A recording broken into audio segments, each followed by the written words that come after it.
I forgot. Here, this month's grocery money. My husband slammed a single $50 bill on the table. $50 for a month's worth of groceries for a family of 3? That's absurd. If you want to complain, just go work and earn some cash. I couldn't argue any more with my husband, who looked at me with cold eyes. My name is Lily. I'm 27. I live with my husband and daughter. I met my husband Ethan in college, and we started dating 6 months later. My mother passed away when I was still in elementary school, and I was raised in a single-parent household. I've been judged for that by some people, and never had a fiancé before. I've heard people make spiteful comments. Even my ex-boyfriend said, "I'm not marrying a child of a single parent. She probably won't be able to raise kids right." Behind my back. But Ethan was different. "Your father must be a great man to have raised such a wonderful woman like you." When he said that, tears welled up in my eyes. I was certain Ethan would always be on my side, no matter what happened. I was convinced then. After graduation, we both joined my father's company. 3 years later, Ethan and I decided to get married. I was brought up in a single-parent household, and my father has always been concerned about me. Although my father wanted Ethan to take after his business, Ethan's family strongly opposed, so we had to give up. I became Ethan's wife and moved into his family home, and so our marriage life began. Within half a year, we were blessed with a child. After that, I left my father's company. I want to start a happy home, surrounded by children. I was delighted that I was getting closer to the happy family life I had dreamed of. Little did I know that a hellish life would start after our child was born. One evening at dinner. "Hey, are you trying to upset me by serving me this nasty food? Remake this." Shocked by Ethan's voice, I tried to calm his anger while at the same time soothing our newborn crying daughter, Emma. "I'm sorry, but I ordered it from a diner, you know? It's good, right?" "Don't talk back! And you didn't cook it yourself! Both your housework and childcare. Do it right." "Can't you stop taking your anger out on us?" "Why the hell are you my wife if you can't even cook a decent meal? Useless!" Ethan spat out these words and then headed to his room. Why did it turn out this way? The man who was once so kind, I could find no trace of him anymore. He seemed like a different person. Ever since Emma was born, Ethan's behavior had been gradually changing. He'd get irritated at every little thing, belittle me, saying, "You can't even earn money, useless." Or, "Can't even handle being a stay-at-home wife. That's why women from single-parent families are..." And if anything upset him, he'd raise his voice. When I'd ask about his work, he'd ignore me, seeming either tired or absent-minded. After all, Ethan was the one who said he wanted me to be a stay-at-home wife, to support the household, which is why I quit my father's company in the first place. He would have an attitude and say harsh things at me, like that made him feel better. As much as I was disgusted by his attitude, knowing the hardship of being a single parent, I couldn't divorce him for Emma's sake. It seems like Ethan was doing well at work. In the midst of his hectic work schedule, he would call my father and occasionally ask for advice. But in reality, sometimes I'd look at a picture of me and my mother from my childhood that was displayed in the room, and I couldn't help but sigh. I wish I could have consulted with Mom. Living this way for 3 years. One day, "I almost forgot. Here, this month's groceries." What Ethan slammed down in front of me was a single $50 bill. Feeding a family of 3 with $50 a month? That's impossible! What happened to our money? Saving up and working with the amount given is the job of a stay-at-home wife, isn't it?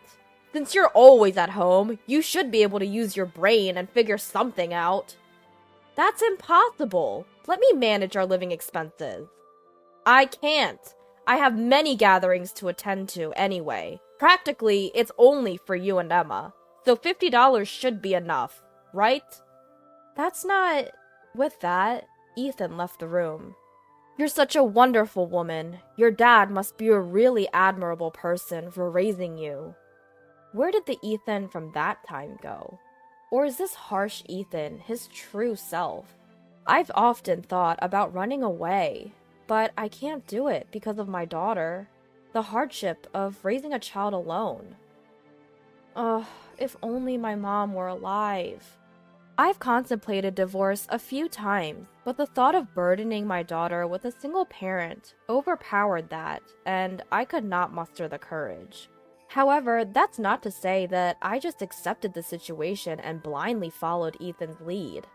I've asked him to increase the food budget several times, and I've also looked for work-from-home jobs and other employment opportunities behind his back. Even so, a monthly food budget of $50 does not allow me to provide decent meals for my daughter. I had been using my savings from the time I was single to supplement our monthly food budget, but there's a limit to my savings. I had been making it a priority to make sure my daughter ate nutritious meals. However, it was impossible to keep up such a grueling lifestyle of frugality, and my body finally reached its breaking point. If I collapse, who's going to take care of my daughter? Maybe I should ask my dad for help. And so I decided to call my father. But after discussing it with him, whether it was from relief or exhaustion, I immediately fell into a deep sleep on the sofa. When I suddenly woke up, the first thing I saw was my daughter's sleeping face. The trace of tears was clearly visible in her eyes. "Grandpa! Mommy's awake!" "Really? That's a relief." Next, my teary-eyed father peeked in. Not understanding the situation, I stared at his face for a while. "Lily, we were really worried about you." "Dad? Where are we?" "We're in a hospital. To collapse from malnutrition in this day and age? What on earth happened?" My father was holding back tears, his words choked with emotion. He might have been crying the whole time I was asleep. My father has always been a crybaby. "I'm sorry for making you worry, but why are you here? What about work? Don't you remember? You called me for help. And when I called back because I was worried, Emma answered and told me you had collapsed. That's why I rushed over and called an ambulance." Saying that, my father gently stroked my daughter's head. "Thank you. We were saved because you told Grandpa." "I'm glad Mommy is okay." My daughter, praised by her grandfather, was all smiles. I would have never imagined my daughter Emma growing up to be such a strong individual. Perhaps she took me as a bad example to learn from. As I was deep in thought, looking at Emma, my father voiced his concern. "What happened to you, Lily? You've become so thin. Have you not been eating properly?" I tried to deflect his concern, but the seriousness in his eyes made me relent. I then confessed to him about my life with Ethan until now. "So, Ethan did this to you?" "Yes." "Why didn't you tell me anything?" "I didn't want to cause you any pain, Father. You were so happy when I married Ethan, and that's why." As I started to cry, my father, who took my hand, also started to shake with tears. "Lily, it hurts me more to know that you didn't feel you could tell me." The moment I heard those words from my father, I couldn't hold back my tears anymore. "Father, I'm sorry." "There's no need for you to apologize. I'm always on your side, no matter what. You can always talk to me about anything." Yes. What had I been enduring all this time? If only I had confided in my father sooner, neither Emma nor I would have had to go through such hard times. I realized that in my desire not to worry Emma or my father, I had lost sight of what really mattered. My daughter couldn't possibly be happy growing up in a household filled with shouting and devoid of smiles. When my father saw the change in my expression, he said he was going to make a phone call, and left the room. After a while, he came back, and we talked for a good hour before Ethan arrived at the hospital. "Hey, Don't call my office for trivial matters. Ethan stormed into the room, clearly annoyed, but quickly changed his tone when he saw my father. Oh, father-in-law. On the other hand, my father was calm in the face of Ethan's rude behavior, which he had never seen at work. This is a hospital. Don't you think your loud voice might disturb the other patients? But Lily told my receptionist that she's been hospitalized due to malnutrition. Yes, I was the one who made that call. Any problem with that? Oh, was it you who made that call? Because of what you said, I got weird looks from my colleagues. Had me getting embarrassed big time. Come on now, Dad. Embarrassed? Huh. Feeling embarrassed is much better than being maltreated by your own husband, don't you think? Seeing my calm father, Ethan gets enraged even further. Lily, what are you babbling about? This is a family matter. Emma trembled, but my father gently held her into his arms. Ethan clearly didn't care about her presence. Perhaps he probably didn't even see her. Now Ethan was going off at me, but strangely, my heart remained calm. Was it thanks to my father sitting next to me, or my daughter being there? I was able to confront my husband with an attitude that even surprised me myself. What? Are you going to hit me? Hey! You're feeling pretty bold today, aren't you? Acting all high and mighty. As I was about to snap back, my father gently restrained me and stepped in. Ethan, before you yell at my daughter, don't you think you have something to say to me? What would that be? Ethan asked back with a puzzled face. Though his veins were bulging with anger, my father continued the conversation calmly. You should be receiving a decent salary, yet you won't even feed your own daughter. What's the reason for that? What are you spending your money on? My husband fell silent. But, what are you angry about? This is just discipline. There's no problem at all. But more importantly, when will the CEO position be vacant? I'm ready to take after your business anytime. Huh? My father was at a loss for words at Ethan's ridiculous statement that revealed his true nature. Why are you surprised? As the husband of the CEO's daughter, isn't it normal that I should take over the company? And if a competent person like me becomes the CEO, our small business will grow rapidly. There's no doubt that it will prosper. Shouldn't you give me the position, right now? Ethan continued with his absurd remarks. Since my father seemed too astounded to say anything, I stepped in and said to Ethan, if someone like you becomes the CEO, his company will go bankrupt. What did you say? The moment enraged Ethan tried to raise his hand against me, my father grabbed his arm. You're fired. Huh? Didn't you hear me? I said you're fired. The company will go down if we have an employee like you. And asking me to give up the CEO position? You must be dreaming. Ethan, who was scolded by my father for the first time, stood there with his mouth left wide open. I hit Ethan with the final blow. Let's get a divorce. I don't want to be with you anymore. It's not nice to have you around my daughter either, and I don't want to trouble my father anymore.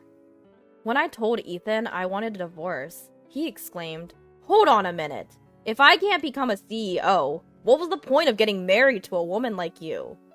What? Your only trait is being the daughter of a CEO, right? I thought you wanted to be the successor, which is why I couldn't believe what Ethan had just said. He's changed. That's what I had thought, but it turns out he's been like this from the very beginning. Just then, my father opened the door and said, Please, come in. And Ethan's parents walked into the room. Mom? And Dad too? Why are you here? Ethan started to panic all of a sudden. My in-laws started to kneel in front of me. I told them, It's not your fault. Please lift your heads. And had them sit down. Then, with a beet red face, Ethan started to get lectured. We came as soon as we got the call. We heard from outside. What are you doing to your dear wife and child? We're disowning you. What? Then my daughter handed the divorce papers to my mother-in-law. Here you go! It seems she knew I had them in my bag all along. What the heck?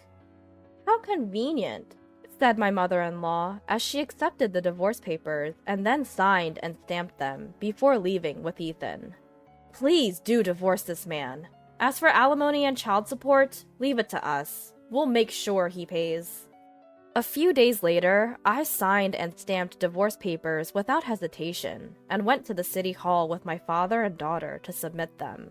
After that, we had discussions about alimony and child support under a lawyer introduced by my in-laws.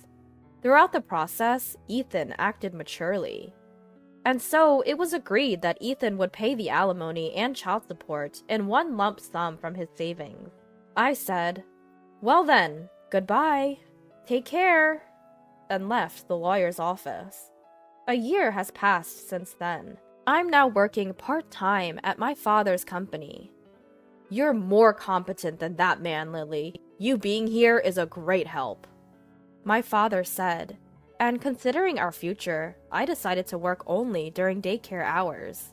Me being quick at working on accounting calculations, people around me started to joke around, saying, "Lily's our next CEO! My daughter is really something. Should we do that?"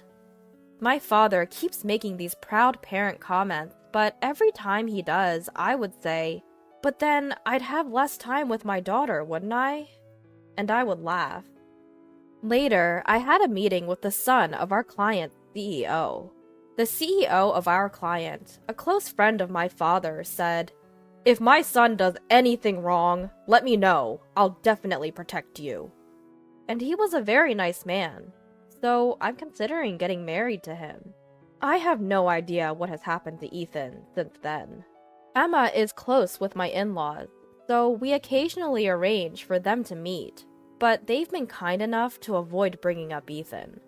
I am truly blessed by people around me. All of this is probably thanks to my father for raising me single-handedly with all his might. I can't help but feel that the picture of my mother displayed in the room is smiling too. From now on, I plan to cherish my family and live happily with my daughter. "Mama, can I have seconds?" "Of course, baby. You're eating great." My daughter happily eats her food again today. I swear that I will never let her suffer. That's my vow.